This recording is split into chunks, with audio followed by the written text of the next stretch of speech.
Hello guys, and welcome back to the Claret Lounge. It's been a few weeks since our last episode of the talk show. Welcome back, Connor. Welcome back. Hello. Once again, it's been a busy few weeks for the Clarets, and we finally can talk about a win. What a weekend we've had. What a weekend. St Albans away. I didn't see this happening. I think most people didn't see it happening. 3-0 at St Albans. Connor, what happened? Well, it couldn't have been any better of a day, could have it? The sun was out. It was a beautiful day.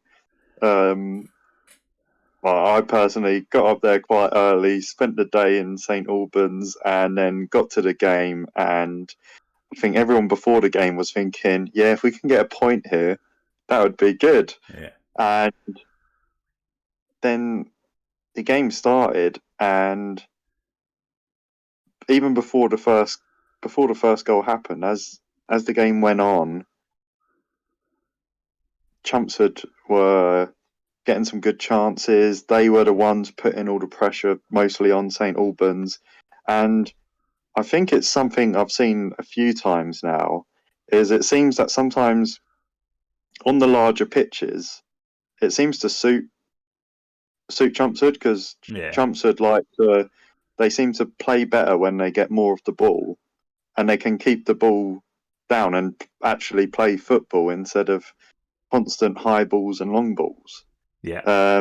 And yet again, I think one of the players that really helps us play that style of game is Ches Isaac. I think, similar to the Hemel game that we went and watched, he really controlled the midfield, and it seemed like Simpson has found like a formation and a style that really suits this team currently. Yeah.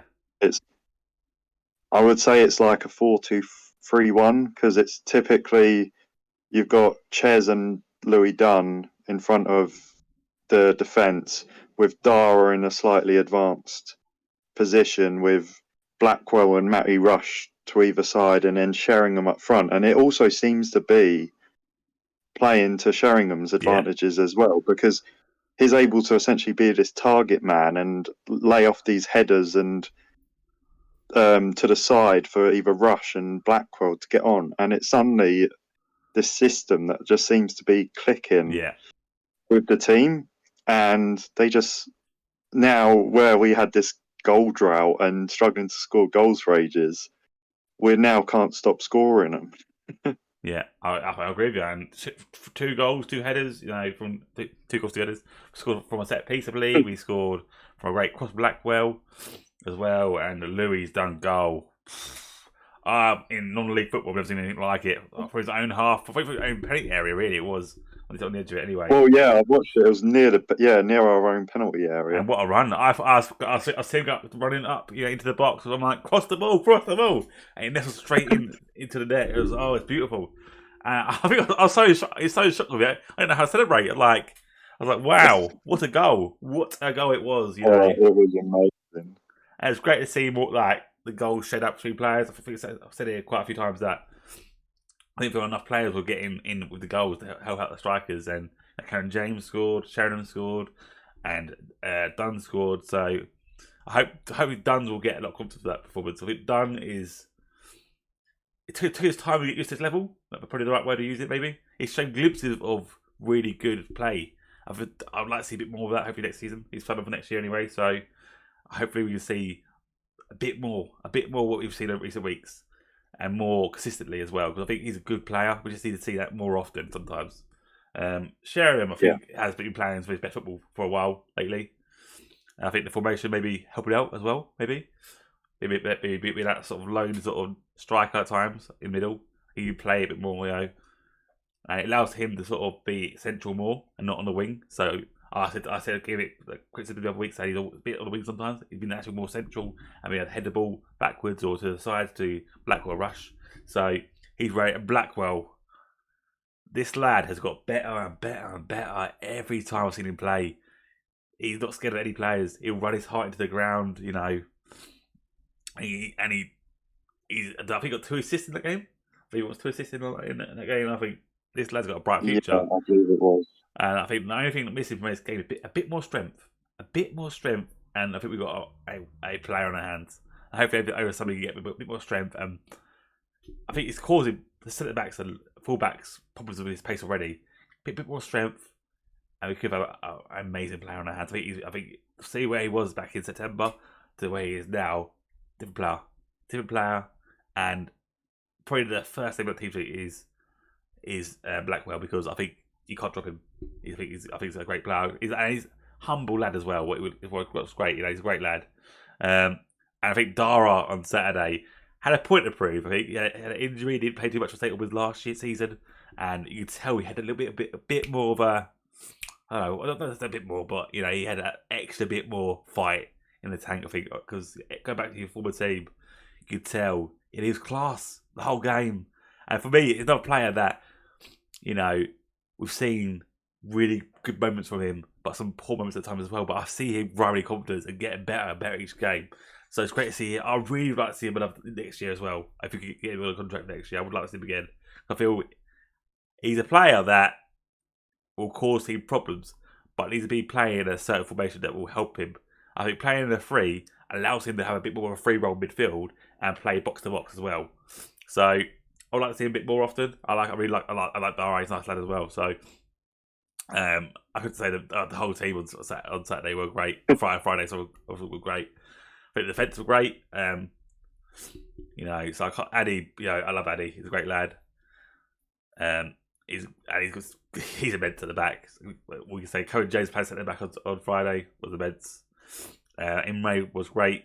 I think Bradshaw played well as well. So it was outstanding. Probably one of the best plays of the season, I think. So I can't really say much more than that. Coming on to bit of Rick. Yeah, I think I was just going to say one thing I've noticed as well is that it seems like Imre at right back with Matty Rush in front of him, they seem to link up really well, them two. So I'm excited for the rest of the season to see them two playing more, because they have a good understanding of each other. I actually noticed this more on Monday, that when Imre went forward, Chez Isaac covered that position as well. So a bit more, I don't know how to word this correctly, tactical knowledge, maybe. Understanding. Understanding.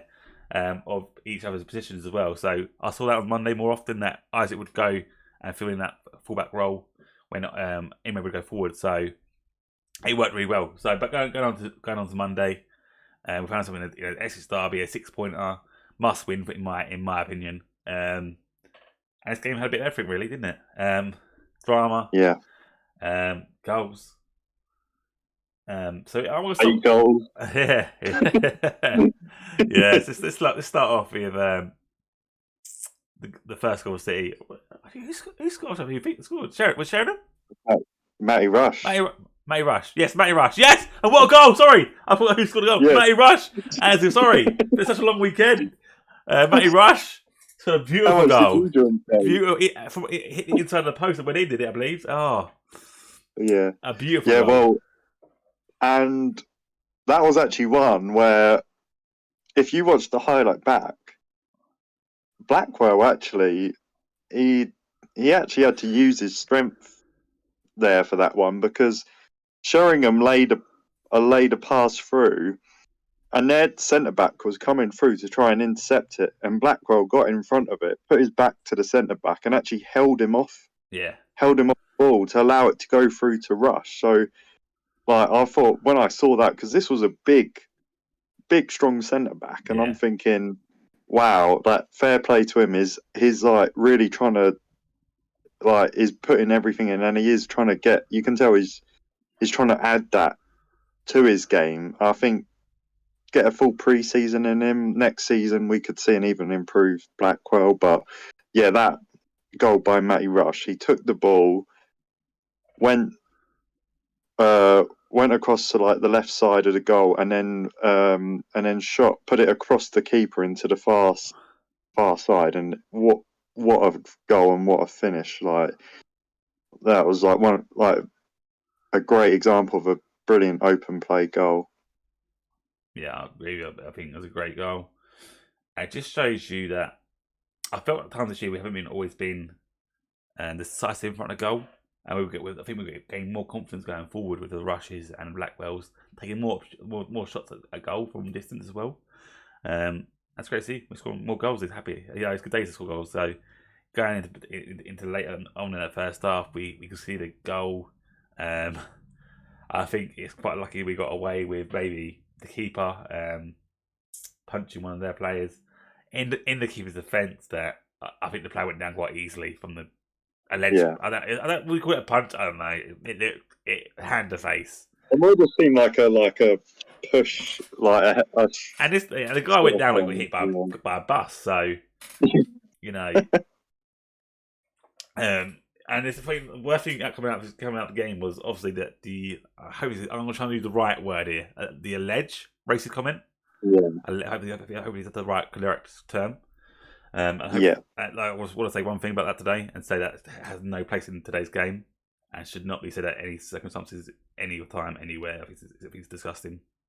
And hopefully the people or the person that said this would get caught and get thrown in prison. I don't know. We get do done these days, but I think it's disgusting. But yeah, we obviously from that situation going on in the box, maybe we switched off, and they scored a cheap goal really in the end of it, wasn't it? Yeah, they were just trying to surround, like, just like before they took the corner, and the way I saw them, because I think they knew, like Mackenzie is a really tall, 6'5" keeper, and they thought the only way we're going to actually get something from this corner is if we actually stop him being able to move. So they literally put all their players around the keeper to make it so he couldn't get out and try and get to the ball. And yeah, it worked for him. I think, fortunately enough, later in the game, all the corners they got after that, they didn't try that again.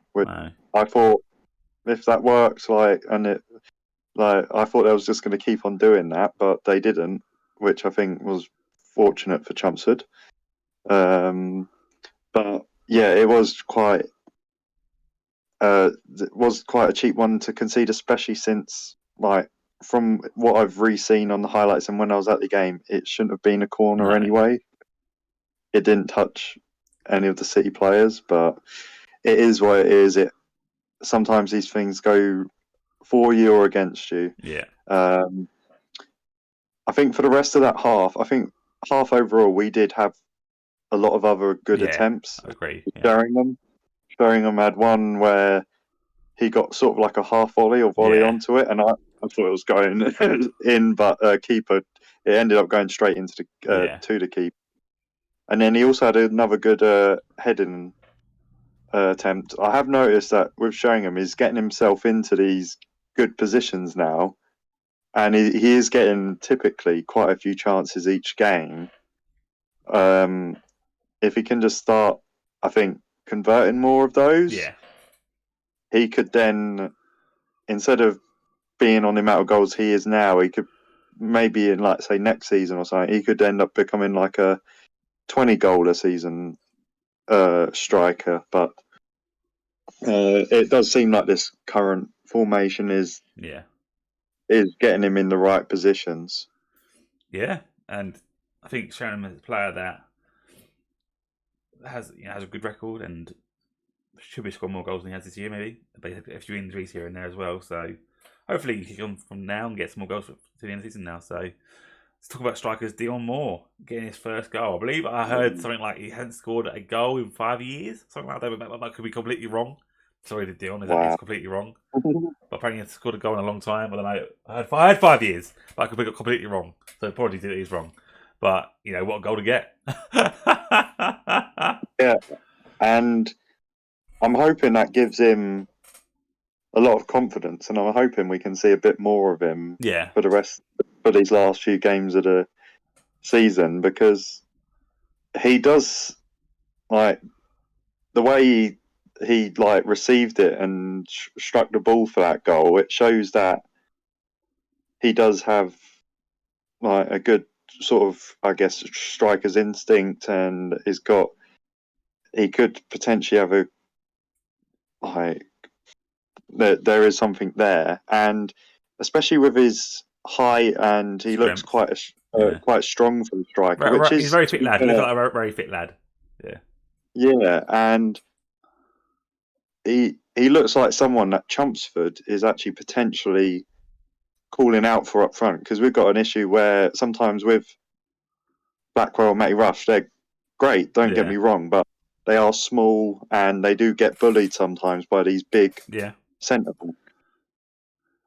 If we can find a way where like we can have one and Dion Moore in there, sort of able to actually challenge physically with some of those big centre backs, and is quite tall as well, and get either on head and uh, headers and stuff like that. Like, I think he could add another element to City's attack.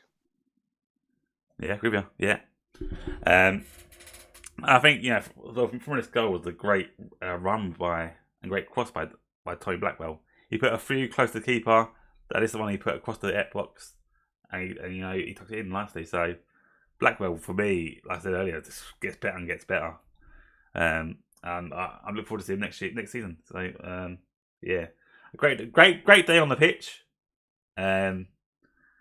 Once again, a few more issues off the field. I don't want to complain, but I don't bring it up. I don't. Having said that, massive lines for the bar. I understand there were some problems with tills, but we must have lost out on thousands of pounds on the bar just because these lines are so big at the beginning of the game. Even trying to get into the stadium, there's massive lines, and I believe that people were outside wait to get in when the game started as well. So ain't great. And just the same sort of problems as well. Like you go into the bathrooms in the clubhouse and there's a few light bulbs on. You get basically going in and it's just dark.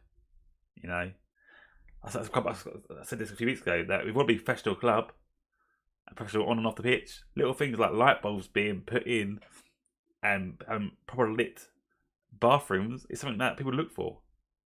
Little things. What is your personal thoughts? So you obviously go out to the club with your girlfriend on match day. What are your thoughts on the match day experience as a fan? Yeah, like, I think the biggest thing that struck us was the queue for the bar, because when we got there, we got to the game relatively early. I think it was around like 50 minutes before kickoff. So especially going like non-league, you think you get there that early, you should be able to get there, get served quite quick, and enjoy your drink, have a chat with some people before the game, and then go get your seat. But we got there, and I think I ended up queuing for probably around between 15 to 20 minutes, like probably like 20 minutes in the end, for a drink just from myself and Jess. And like the biggest thing was, it wasn't a case of there wasn't enough staff.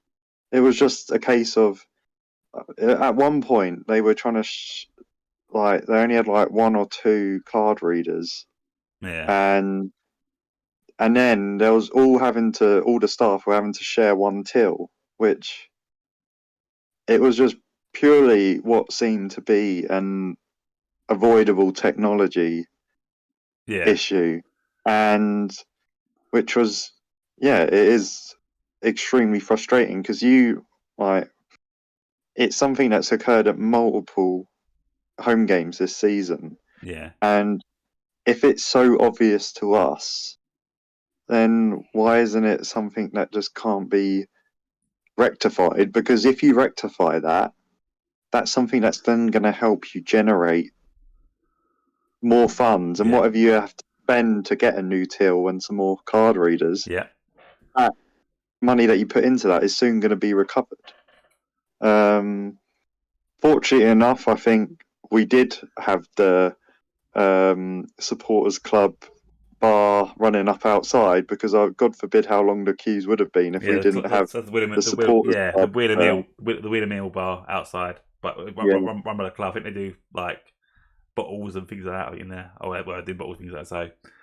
So, but it's still a busy queue for the outside bars. yeah, So, the club run. So it's yeah, something that has to be looked at, and it has been mentioned many a time. Um, it has to improve because the club loses money, and a big game, big crowd. We lost money. yeah. I think the other thing, from my perspective, is also food. Like, not is I think we need, especially for Essex derbies and when weather's nice or non-league days, we need to have another food option. Okay. Because I think one thing I thought St Albans did well when we went there was the little £5 wrap stall, because one, it takes a bit of pressure off your main food stall, and two, it gives people a bit of extra choice, which is great. And I think also the thing I thought was great about that was just the pricing. Like, I think £5 for a big good wrap is decent. Most people are happy to pay that. I think the issue when Chelmsford did their non-league day, when they brought in some of the additional food options, they were all really expensive for Yeah. non-league. Some people were saying like the wrap thing that came was like £10 or more, and that's just at non-league. Most people for food are wanting to pay £5 or less, really. So I think, and Chumps has got the perfect space for adding another food option. Yeah. You've got the snack shed on the near the athletic side of the pitch. If you even do something as simple as just getting some frozen like pies or sausage rolls and defrosting them before the game, and then reheat, and just essentially just reheating pies or things as another food option, or sausage rolls, or just something even really basic like that. It doesn't need to be anything fancy. I think that would be just something that helps reduce queues at the main food stand and also generate more income. And it just seems to be a no-brainer that the club is missing out on, because I think food now is actually a massive draw to non-league Yeah. football, because especially with the rise of, you see, Footy Scran on Twitter, I think especially social media has really started promoting food in non-league. If we can just start getting that right, I think it's just something that can help the club financially going forwards. Agree. Yeah. I just feel we missed a big opportunity on Monday to raise extra money. The first time in a long time that it was buzzing in the stadium. More people than it was in the fun day, So a big opportunity missed, really. Got him, really, got him. But hopefully a couple learn. But yeah, I just want to mention quickly. In 2 weeks' time. There's the Sports Club EGM. What's been called by the Sports Club? I believe that's the third. No, not the third. The fourth. Fourth, Fourth. fourth of Fourth. May. Third is the game against Concord. The fourth. Yeah, 4th of May. I think it's a 7:30 start, I believe. So yeah, make sure if you're a Sports Club member, please come down and talk, give your opinions maybe, and talk about the future of the SC.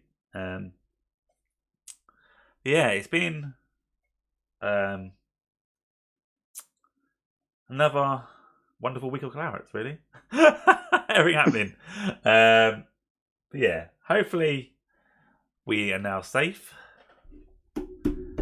from relegation. So we can not relax, but I think another point will make us safe anyway. So, but yeah, that's it, isn't it? Is that it?